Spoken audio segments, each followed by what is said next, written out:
Hello friends, स्वागत है आप सभी का आपके चैनल काबिल बना दो सीबीबी कल am learning and sharing. Friends, आज हम लोग बात करेंगे सरकार की जो आय है उसके प्रमुख स्रोत कौन-कौन से हैं और सरकार को पैसा कहां से मिलता है, वो कितना पैसा जो है जनता पे खर्चा करती है, पूरा विस्तार से समझेंगे हम लोग। आप डायग्राम देख के बता सकते हैं कि समझ सकते हैं कि यहाँ पे किस तरह से हम लोग इसको समझने वाले हैं। बात करें यहाँ पे अगर हम लोग केंद्र सरकार की, तो केंद्र सरकार के जो इनकम के स्रोत होते हैं वो 2 पार्ट होते हैं। एक होता है आपका कर स्रोत द्वारा, एक होता है गैर कर स्रोत द्वारा होता है। क्या होते हैं विस्तार से हम लोग चर्चा करने वाले हैं। अगर राज्य सरकार की बात करें तो राज्य सरकार की भी जो है राज्य सरकार को केंद्र सरकार द्वारा कुछ अनुदान मिलते हैं, इसके बाद कुछ राजकीय कर होते हैं, इनके द्वारा राज्य सरकार को इनकम प्राप्त होती है। बात करें स्थानीय सरकार की तो स्थानीय सरकार में 2 क्षेत्र आते हैं, एक ग्रामीण सरकार आता है, नगरीय सरकार और एक होता है आपका ग्रामीण सरकार। नगरीय सरकार की बात करें तो नगरीय में नगर पंचायत जो है नगर पंचायत, नगर पालिका, नगर निगम होते हैं और जो है इसमें ग्रामीण क्षेत्र में नगर जिला पंचायत, क्षेत्र पंचायत और ग्राम पंचायत होते हैं। इस तरह से सरकार के पास जो पैसा आता है वो कहाँ से आता है, इसको भी समझते हैं और कितना जो है जनता पे खर्चा किया जाता है सरकार द्वारा, उसको भी विस्तार से समझते हैं।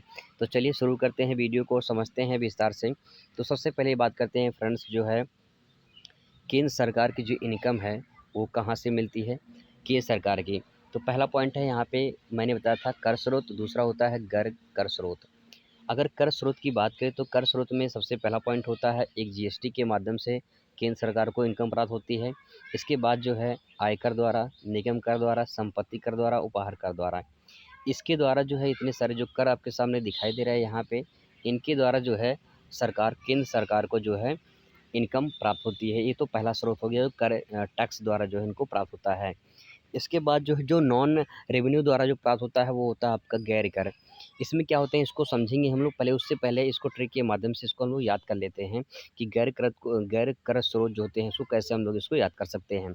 तो फ्रेंड्स, यहाँ पे मैंने एक इमेज यहाँ पे डायग्राम में आप यहाँ पे इमेज में देखेंगे, यहाँ पे एक जो है एक लड़की है जो एक बूढ़ी औरत का पैर छू रही है। तो मान लेते हैं कि इसका जो नाम है वो निशु नाम है। क्या नाम है? निशु। निशु एक लड़की का नाम हो सकता है। तो जब पैर छूते हैं तो आशीर्वाद देते हैं ना, तो बोलते हैं क्या? जिया, है ना? बोलते हैं, क्या बोलते हैं? जिया बोलते हैं। तो जिया बेटी जिया, या जिया बेटा जिया, ऐसे बोलते हैं। देहात में बोलते हैं, गाँव में बोलते हैं कि जिया बेटी जिया या जिया बेटा जिया। तो यहाँ पे है जी, यहाँ पे है आपके सामने जी जिया निशु जिया, जिया निशु जिया। तो यहाँ पे जो फ्रेंड्स ये जो ट्रिक है ये बहुत ही बेहतरीन ट्रिक है, एक बार में आपको अच्छे से याद हो जाएगा। जिया निशु जिया, तो यहाँ से जी से हो जाएगा जीएसटी हो जाएगा, और आ से हो जाएगा आयकर, और नी से निगम कर, और यहाँ पे सा, यहाँ पे 2 पॉइंट लिखा हुआ है। एक तो लिखा हुआ आपका, एक तो लिखा हुआ है सा और उस पे ऊ की मात्रा लगी हुई है, तो सा से हो जाएगा संपत्ति कर, और ऊ की जो मात्रा लगी हुई है उसे उपहार कर हो जाएगा। और ये तो साइलेंट है क्योंकि ये जिया निशु जिया ट्रिक बनाने के लिए यूज़ किया गया है। तो जिया निशु से आप चाहे जिया फ्रेंड्स ऐसे लिखिए या जिया ऐसे लिखिए, दोनों जिया ही पढ़ा जा रहा है। तो आप इस तरह से बेहतरीन तरीके से इसे आप समझ सकते हैं जिया निशु जिया से।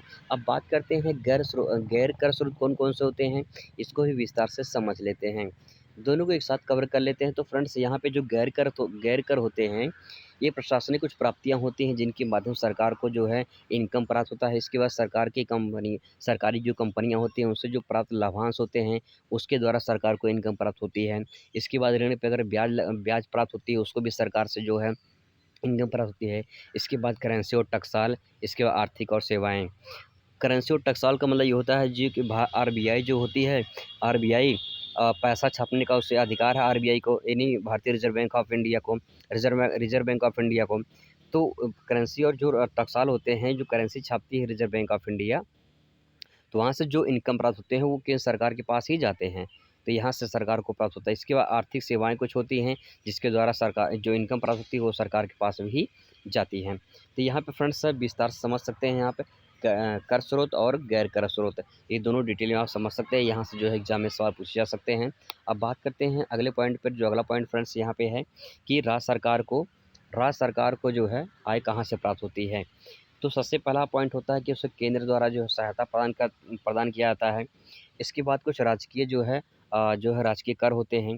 केंद्र सरकार द्वारा आर्थिक विकास के लिए जो है हर राज्य के लिए आर्थिक विकास के लिए जो है केंद्र सरकार से आर्थिक सहायता प्रदान की जाती है।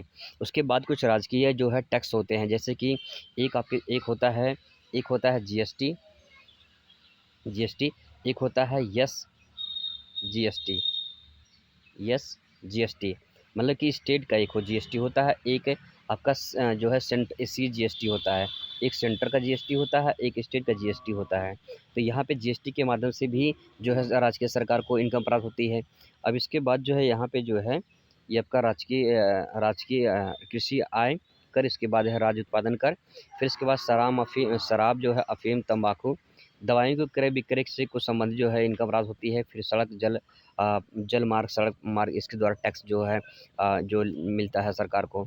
इसके बाद वन और सिंचाई विभाग से जो है इसको जो है इनकम प्राप्त होती है। तो यहाँ से कुछ पॉइंट हैं जो राजकीय टैक्स लगाकर जो है सरकार के पास इनकम आती है। तो यहाँ पे कुछ पॉइंट हैं जिसके माध्यम से आप राजकीय सरकार की इनकम को समझ सकते हैं।